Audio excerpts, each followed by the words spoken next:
ఒక్కసారిగా పొంగిన వాగులు, వంకలు, తెలంగాణలో తెగిన చెరువులు, ఆ వరద నీరంతా విజయవాడ నగరాన్ని ముంచెత్తాయి. కనీసం ముందస్తు సమాచారం లేకపోవడంతో లోతట్టు ప్రాంతాల ప్రజలను ఖాళీ చేయించే సమయం కూడా యంత్రాంగానికి చిక్కలేదు.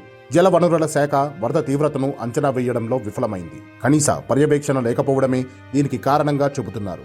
బూడమేరు మేజర్ డ్రైన్ ఇంతగా పొంగి ప్రవహించి ముంచెత్తడం చరిత్రలో ఇదే ప్రథమం. 2005లో వరదలు వచ్చినా ఇంత తీవ్రత లేదని స్థానికులు గుర్తు చేస్తున్నారు.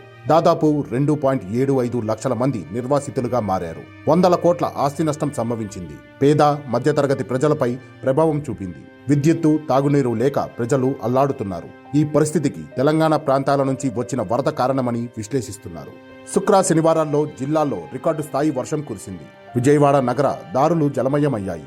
శనివారం రాత్రికి పరిస్థితి సద్దుమణిగింది. ఆదివారం వేకువన కొన్ని లోతట్టు ప్రాంతాలకు వరద వచ్చింది. వర్షాలతో వచ్చిన వరద అనే భావనతో ఉన్నారు. ఆదివారం అంతకంతకు పెరిగి సగం విజయవాడ నగరాన్ని, గ్రామీణంలోని పల్లెలను ముంచెత్తింది. 5 నుంచి 8 అడుగుల వరకు నీరు చేరింది.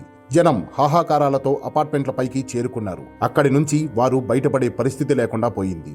సింగ్నగర్, జక్కంపూడి కాలనీలు కేంద్రంగా చిట్టినగర్, పాల ఫ్యాక్టరీ, రాయనపాడు, పైడూరుపాడు, కవులూరు, వైఎస్ఆర్ కాలనీ ముంపు బారిన పడ్డాయి. వీటి పిఎస్లోకి నీరు చేరింది. సోమవారం మధ్యాహ్నం వరకు అదే పరిస్థితి ఉంది.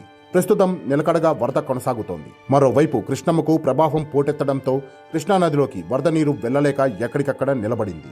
బూడమేరు మేజర్ డ్రైన్ వరద ప్రవాహ సామర్థ్యం 10,000 క్యూసెక్కులే. ఆధునీకరణలో 17,500 వరకు రూపకల్పన చేశారు.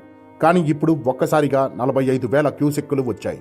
ఎన్టీఆర్ జిల్లా వెలగలేరు వద్ద బూడమేరు డ్రైన్కు డైవర్షన్ కాలువ ఉండగా అక్కడి రెగ్యులేటర్కు 11 గేట్లు ఉన్నాయి.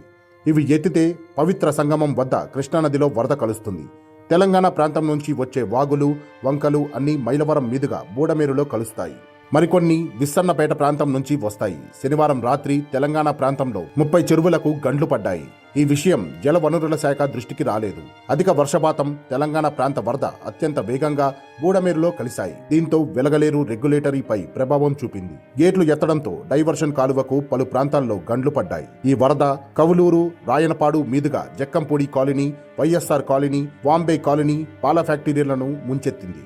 వైరా ఏరు, కట్లేరు ప్రవాహం ఎక్కువగా వచ్చినట్లు చెబుతున్నారు. ప్రస్తుతం బూడమేరుకు పైనుంచి కేవలం 3,000 క్యూసెక్కుల వరద వస్తోంది. కానీ ముంపు ప్రాంతాల నుంచి వరద కిందకు దిగాలంటే కృష్ణానదికి వరద తగ్గాలి. అందుకు మరో 2 రోజులు పట్టొచ్చని అంచనా వేస్తున్నారు. బూడమేరు దిగువన గూడవల్లి, కేసరపల్లి, కన్నవరం, హనుమాన్ జంక్షన్ తదితర ప్రాంతాలను బూడమేరు ముంచెత్తుతోంది. శనివారం అర్ధరాత్రి ఎన్టీఆర్ జిల్లా కలెక్టర్ సృజన జలవనరుల శాఖ అధికారులను హెచ్చరించినా అప్పటికే జరగాల్సిన నష్టం జరిగిపోయింది. ఒక్క పాల ఫ్యాక్టరీకే 100 కోట్ల నష్టం జరిగింది. ఇళ్లల్లోకి నీరు చేరడంతో సామాగ్రి పాడై కోట్ల ఆస్తి నష్టం సంభవించింది.